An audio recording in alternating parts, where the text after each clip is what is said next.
Assalamualaikum warahmatullahi wabarakatuh. Selamat pagi anak-anakku yang Pak Budi cintai, yang selalu dalam lindungan Allah Subhanahu wa taala, selalu mendapatkan rahmat, hidayah serta inayahnya dari Allah Subhanahu wa taala, dan tentunya tetap semangat belajar, tetap semangat mencari ilmu. Oke. Terima kasih. Pak Budi mau memberikan atau mau melanjutkan materi yang kemarin ya. Kali ini Pak Budi akan memberikan materi mengenai makanan yang halal dan baik. Insya Allah nanti kita belajar bersama. Namun sebelum belajar kita mulai, sebelum materi Pak Budi berikan, alangkah baiknya kita berdoa terlebih dahulu. Bismillahirrahmanirrahim.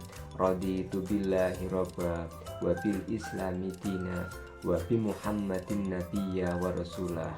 Rabbi zidni ilma warzuqni fahma. Amin ya rabbal alamin.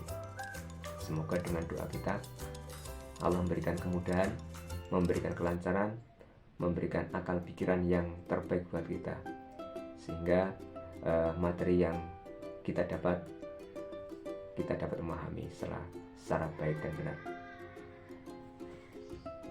Baiklah anak-anakku, untuk kali ini Pak Budi akan melanjutkan materi Al-Quran Hadis bab 9, yaitu mengenai makanan yang halal dan baik. Namun sebelumnya Pak Budi mau menyampaikan atau mau membacakan tujuan pembelajarannya.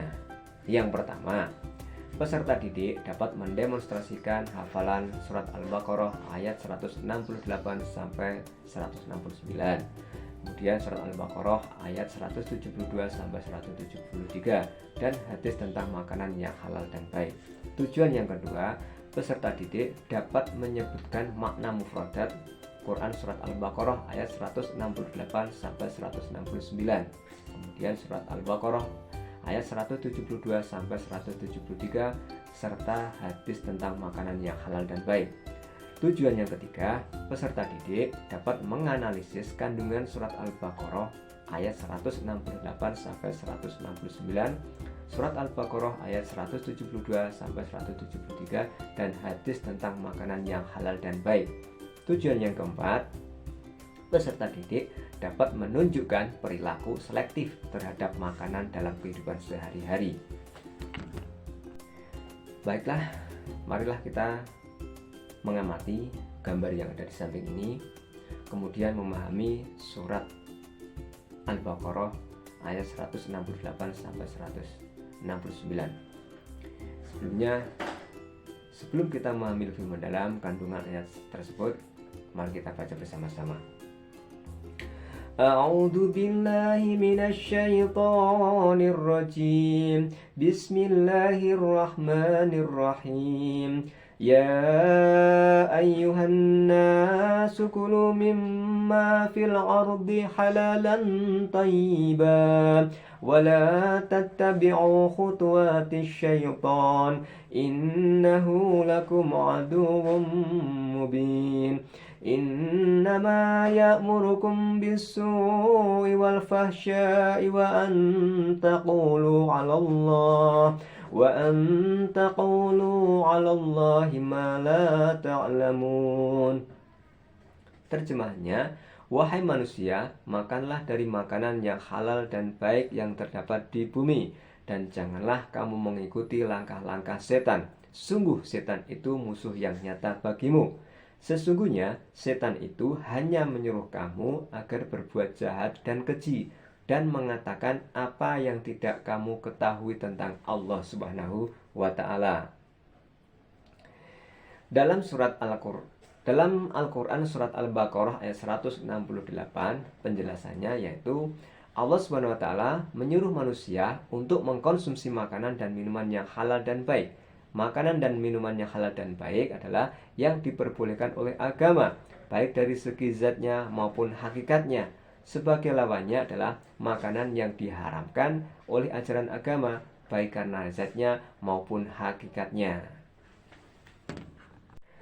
Dalam surat Al-Baqarah ayat 169, Allah Subhanahu wa taala menegaskan bahwa setan selalu menyuruh manusia untuk melakukan kejahatan serta perbuatan keji dan mungkar. Setan tidak rela bila ada seorang manusia yang beriman kepada Allah Subhanahu wa taala, menaati segala perintahnya dan menjauhi segala larangannya. Setan selalu membujuk manusia agar ingkar kepada Allah Subhanahu wa taala. Ya. Ayat ini berkaitan erat dengan ayat sebelumnya yang mana manusia dibujuk dalam hal makanan, baik dengan cara mendapatkan maupun mengkonsumsinya. Semua terlihat enak agar manusia terperangkap ya dalam jebakan keji setan yang menjerumuskan. Baik anak-anakku, sebelum kita memahami lebih mendalam kandungan surat Al-Baqarah ayat 168 sampai 169, terlebih dahulu marilah kita membaca dan memahami kandungan surat Al-Baqarah ayat 172 sampai 173. A'udzu billahi minasy syaithanir rajim. Bismillahirrahmanirrahim. Ya ayyuhalladzina amanu kulu min thayyibati ma razaqnakum washkuru lillahi in kuntum iyyahu ta'budun. Innama harrama alaikumul maytata waddama wa lahmal khinziri wa ma uhilla bihi li ghairillahi faman itturra ghaira bagin wala 'adin fala isma alaihi innallaha ghafurur rahim. Terjemahan ayat tersebut, wahai orang-orang yang beriman, makanlah dari rezeki yang baik yang kami berikan kepada kamu dan bersyukurlah kepada Allah jika kamu hanya menyembah kepadanya.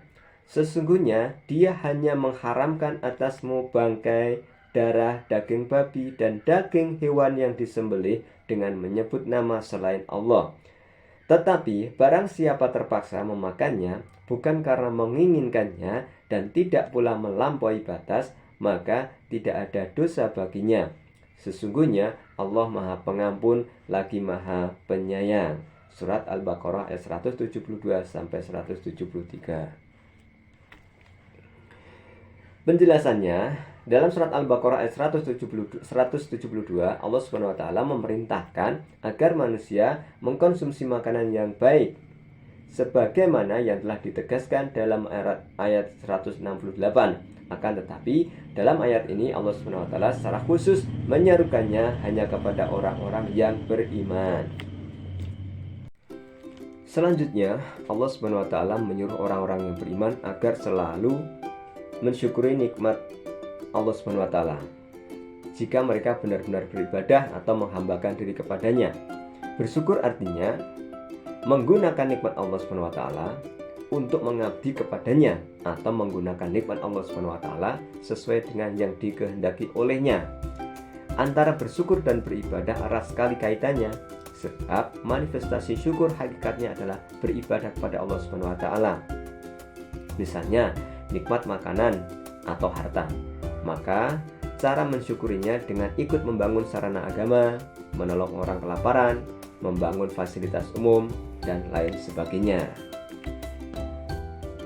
Sedangkan dalam ayat 173 Allah Subhanahu wa taala menjelaskan jenis makanan-makanan yang diharamkan, yaitu bangkai, darah, daging babi, dan binatang yang disembelih dengan menyebut nama selain Allah Subhanahu wa taala. Ya. Bangkai adalah binatang yang bernyawa yang mati tidak disembelih karena penyakit, terjatuh, terhimpit, tertabrak, atau karena sebab lainnya. Semuanya diharamkan kecuali bangkai ikan dan belalang. Akal nurani pun dapat menerima bahwa bangkai itu menjijikkan dan kotor, maka dari sudut kesehatan pun bangkai adalah makanan yang tidak baik, apalagi penyebabnya adalah penyakit yang bisa menular kepada orang yang memakannya.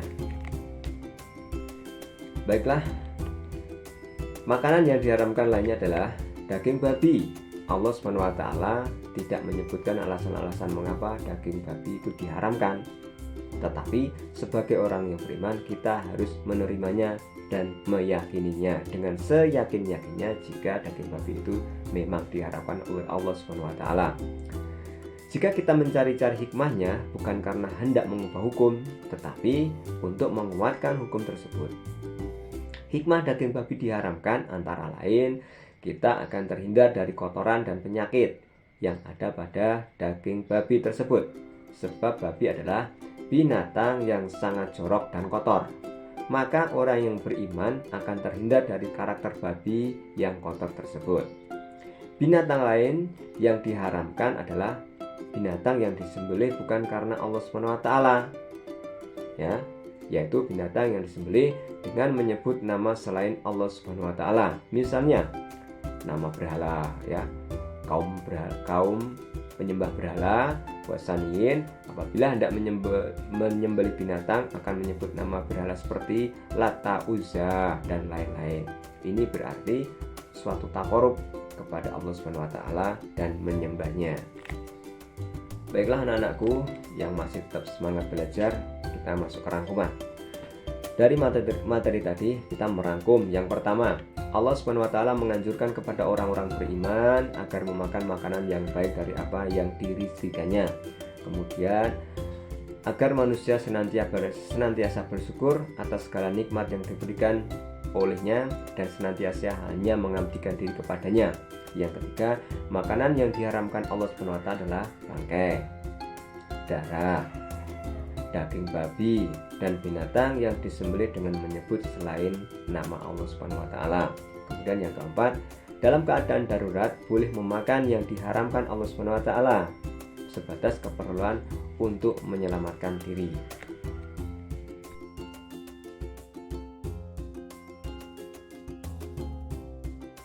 Baiklah anak-anakku yang Pak Budi cintai, kiranya ini saja dulu materi yang dapat Pak Budi sampaikan. Kemudian masih banyak sekali materi-materi yang belum Pak Budi sampaikan, terutama tentang makanan yang halal dan baik dari pendapat Imam Abu Daud dan Imam At-Tirmidzi. Insya Allah akan Pak Budi sampaikan lain waktu, ya. Kemudian untuk tugasnya, kalian setelah mempelajari ayat dan hadis tentang makanan yang halal dan baik yang tadi, kemudian amatilah berbagai jenis makanan atau minuman yang termasuk kategori halal dengan tanda terdapat label halal sertifikasi Majelis Ulama Indonesia di lingkungan madrasah dan tempat tinggalmu. Kemudian tugas itu nanti buatlah semacam laporan, diketik dan dikirimkan softfile saja, dan nanti dikirimkan lewat email Pak Budi yang ada di bawah ini, ya, atau bisa dikirim lewat WA, ya, juga terdapat di bawah ini nomornya. Oke, terima kasih Pak Budi, cukupkan ini saja dulu. Apabila banyak kesalahan yang Pak Budi sampaikan, Pak Budi mohon maaf yang sebesar-besarnya. Kemudian tetap semangat belajar, selalu menjalankan perintah-perintah Allah dan menjauhi larangan-larangan Allah SWT. Terima kasih atas perhatiannya. Marilah kita tutup dengan bacaan kafaratul majlis. Bismillahirrahmanirrahim. Subhanakallahumma wa bihamdika asyhadu an la ilaha illa anta astaghfiruka wa atubu ilaik. Wabillahi taufiq wal hidayah. Assalamualaikum warahmatullahi wabarakatuh.